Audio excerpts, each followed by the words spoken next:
In the meantime, CEOs are jumping in on the debate around tax reform. The Business Roundtable plans to launch a campaign later this week, highlighting the importance of reform to the U.S. economy. Joining us right now is EY Chairman and CEO Mark Weinberger.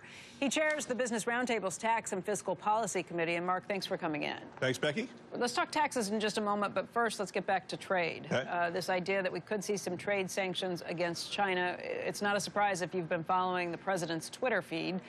He sounded off over this past weekend that he's much more frustrated, and if they're not going to help us on North Korea, then we are going to take a much tougher look on trade. What does this mean to businesses, not only here in the United States, but around the globe? Well, clearly a trade war would not be great. So what the president, as you said, has been very clear that he wants bilateral deals, not multilateral deals. So now that they're fully staffed up, you got Bob Lighthizer in there, you got Wilbur Ross working on it, Navarro. They're all focused on enforcing existing deals. And so what I think you're seeing here is they're looking around, they're seeing the deal is not being enforced, and they're saying we're going to send a signal that these deals have to be enforced, and that's going to be part of the negotiating process. The rhetoric around trade with China was very high during the campaign, even at the beginning of the administration. Then after Trump sat down and went through some of these things with North Korea, we had a much different tone. But it does not look like the Chinese have been complying in terms of trying to crack down on North Korea, and that's going to change everything. It's certainly a factor, you're right. But you are spot on. I mean, originally, remember, the president ran on labeling China a currency manipulator and ripping up NAFTA, and then the tune changed, that we're going to negotiate for bilateral deals with countries, with China. We're going to renegotiate NAFTA, not rip it up. But he still has always said and been consistent about enforcing the deals that are in place, and this is really about enforcement. So is that a good thing from where you sit or not? I think it's good that the deals should be enforced. I think it'd be bad to go to a trade war. And so this is the way to deal with it, you know, one-on-one, take the issue on. Hopefully they can negotiate it out. If they can't, then you're going to see some of these tariffs put in place. Well, let's talk about tax reform. Is this going to be easier to pass than health care reform? It's not going to be easy. We've got 44 legislative days left, but it will be easier than health care in my view. The hard part for tax reform, I've talked on the show many times with you, obviously, about the 4 Ps. It is now clearly a priority for the House, Senate, and the President. Health care has been moved to the side.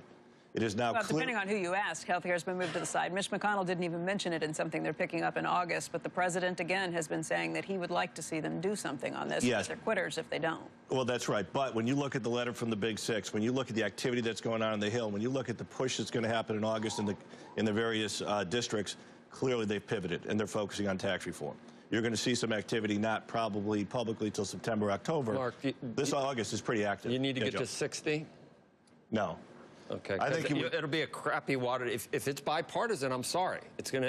They're not going to let you do. It's not going to be 15%. It's not going to be 20%. It's not going to be any of the things. So is it going to be 15 or 20 either? Are you going to get any Dems on board, or so you have 3 Dems who didn't sign this recent letter that went to the president.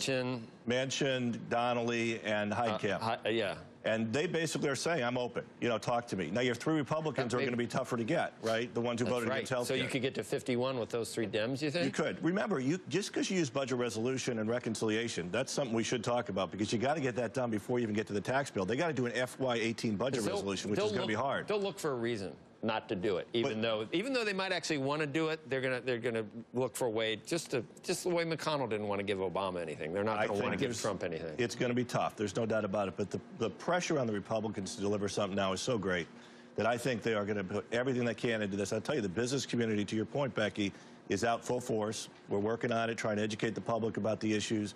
They're going back to the districts. The president and the administration is much more involved. The difference between here and health care is you've seen the House, the Senate, and the President all on the same page with their announcement. That wasn't the case with health care. Okay, you said the business community is out in full force trying to educate the public. Trying to educate the public what? Because what they're going to be hearing is businesses are going to get a tax cut and we're going to be paying more as a result. How can you educate them that that is good for them? What's the message? Well, that's exactly right. So, but 70% of the corporate tax really flows through to labor. And so this is really about jobs and investment. The survey that the business CEOs just did, 76% said that they would hire more people if there was tax reform. 82% said that they would invest more in capital for increasing productivity. If it doesn't happen, 90% said they would slow down.